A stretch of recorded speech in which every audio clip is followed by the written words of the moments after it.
Deuxième point, on dit souvent que les autorités de concurrence sont lentes.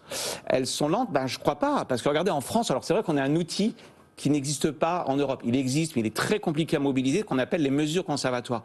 Parce que la décision qui est sortie la semaine dernière, en début de semaine sur les injonctions, ce n'est que la conséquence, en réalité, d'une mesure conservatoire qui a été prise en avril 2020.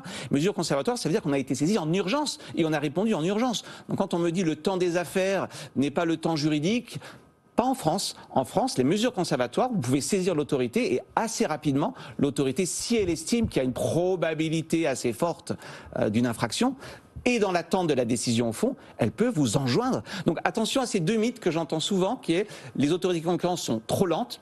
Non, ça dépend si vous avez des mesures conservatoires ou pas. Et deux, elles sont peu efficaces, car en réalité, il suffit de payer. Non, il suffit pas de payer. L'injonction, et vous avez vu, l'injonction est sous astreinte. Donc je crois que c'est important de bien comprendre qu'une autorité, la sanction n'est qu'un moyen. L'enjeu principal, c'est que vous arrêtiez au feu rouge.